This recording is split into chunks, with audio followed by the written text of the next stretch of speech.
Feroz Hassan Khan, professor at the Naval Postgraduate School in Monterey, California, and I'm visiting Pakistan in connection with my latest book called Subcontinent Adrift, Strategic Futures of South Asia, that was published at the cusp of 75 years of India-Pakistan independence last August. So I'm mostly here speaking about the book as to what the theme of the book is, and that's what I'm going to introduce. But a brief, before that introduction, I would like to also speak about what other book that I had written about that made me more of sort of an expertise of sorts. And that book was called Eating Grass, The Making of the Pakistani Bomb.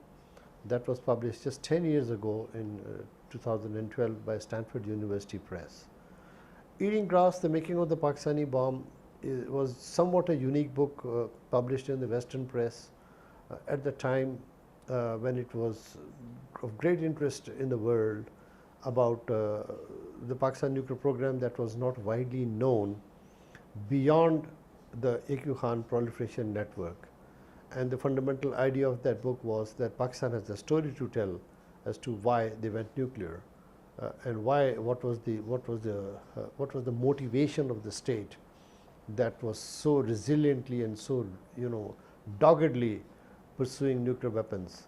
So I really simply put a question at the time that you probably know the famous phrase of where the phrase eating grass is coming from, when Zulfikar Ali Bhutto as foreign minister had said, if India pursues the bomb, we will build one of our own, even if we have to eat grass or leaves or go hungry.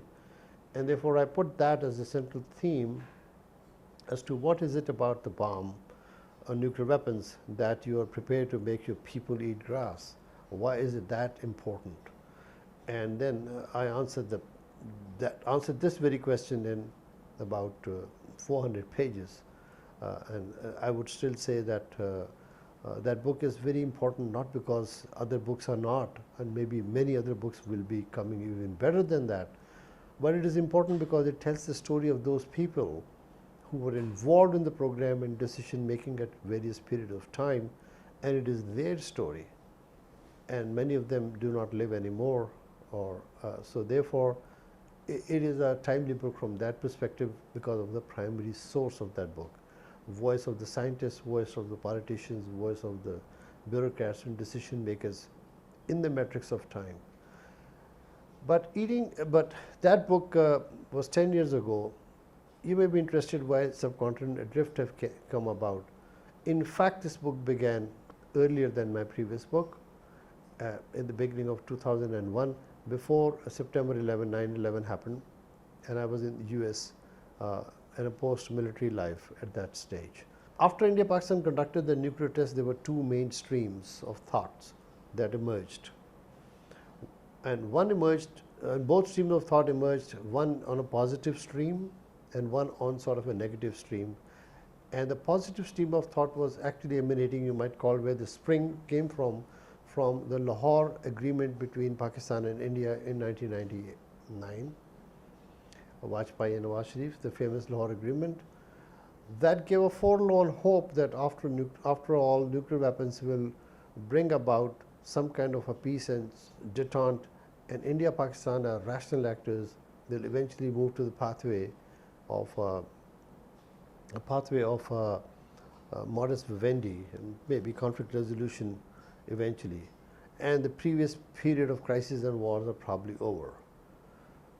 And the second stream of thought was somewhat skeptical, and that stream of thought eventually started essentially from the Kargil conflict the same year, that India-Pakistan problems are much more deep-rooted, and that they will be going through crisis after crisis, probably even at the brink of nuclear war, and that this situation was, it's going to be muddling through. And the project was called South Asia in 2020 at the time, looking at 20 years at the time, how would India-Pakistan look like in 2020. So Subcontinent Adrift, Strategic Futures of South Asia is essentially coming after 2020, and we had looking as to what we thought then and what happened in the Sadly, I would say that the skeptic's pathway was the one that the region followed rather than the one that we had hoped.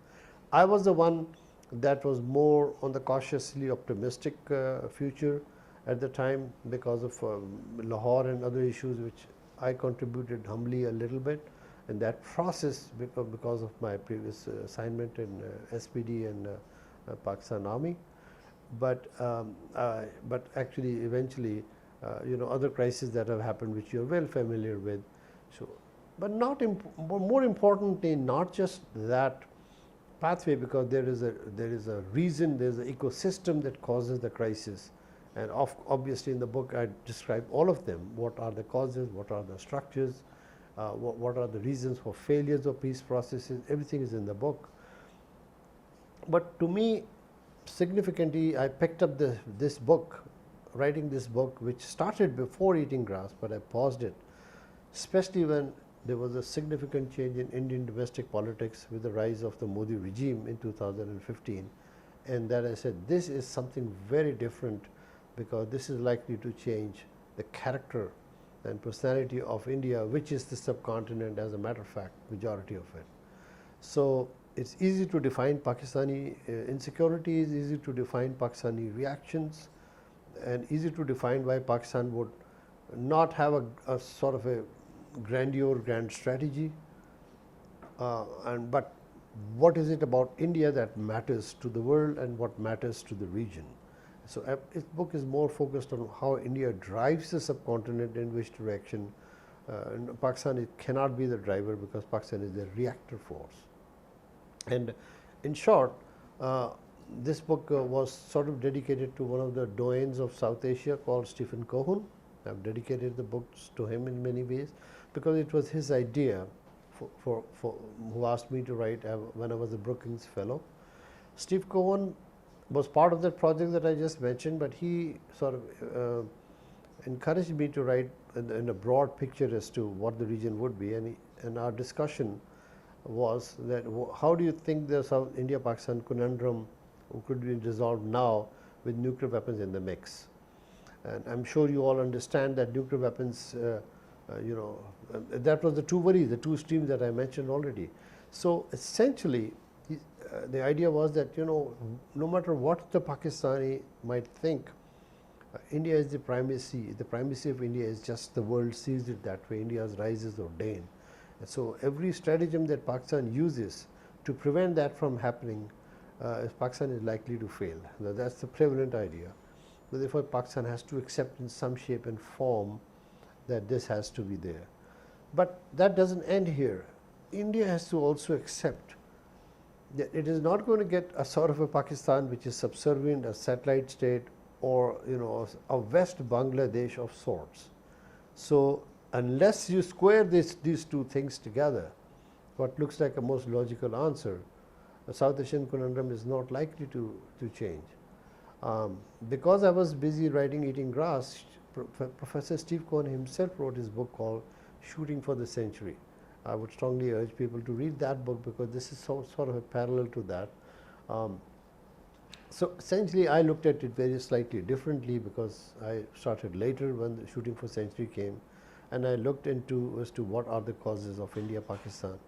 To begin with, that it was supposed to resolve the communal problem, partition, not start a two-nation state with nuclear arms to get into a very different dyadic rivalry. That wasn't thought about, and that the whole subcontinent lost its potential and power. It could be an economic powerhouse as a region as a whole, were it not for Indian-Pakistani conflict. So I'm essentially talking about the India-Pakistan conflict is the source of the problem, not necessarily that you can have any other issues, Oh, you can bring China in the equation, you can bring US in the equation, the world is changing. But the book comes about timely in another way, because of the changing geopolitical environment in the country, in the world, that change the dynamics of Indian Ocean and Pacific Ocean at a time when China is moving out from its groove through Belt Road Initiative, both on land as well as on sea. And therefore, this India-Pakistan conflict, and to an extent India-China conflict, that brings subcontinent into a very different picture as the global politics shifts toward Asia Pacific. So that's the broader picture of the book, the overarching picture of the book. And then I go down into the grand strategies, the military doctrines and the strategies, and going down how changing doctrines have come about in the processes, how military doctrines have shifted as nuclear weapons started growing in, how military doctrines changed over each decade, reaching up to until now. And now we are in an era of information age, of new technological revolution age, where we keep on questioning the efficacy of nuclear deterrence in the 21st century and what does it mean. By the way, one thing I just forgot to mention, that at the time when all this thing was beginning of the century, the world literature on strategic stability literature was only applied to the Cold War, first nuclear age, involving great powers, distant powers, but in a regional context with a tightly geographical, tightly coupled geographical regions such as India and Pakistan, that kind of literature is not available. It has now evolved in 20 years or so. You guys must have all contributed. I believe I've also contributed to some extent. Similarly, the rivalry that is probably going to go at sea. The literature talks about sea-based deterrence and long-range weapons and not about tightly controlled seas. Northern Arabian Sea, Bay of Bengal, these are kind of lakes, and you put maritime huge traffic flowing from Persian Gulf and Gulf areas into the economic powerhouse of China and India, passing through here, and then in the mix you have naval rivalries happening with a mix of sea-based deterrence coming in the compact sea. These things are not known in the literature, and this has to evolve from here. What does that actually mean? Are you going to have accidents? You're going to have confusion? What's going to happen?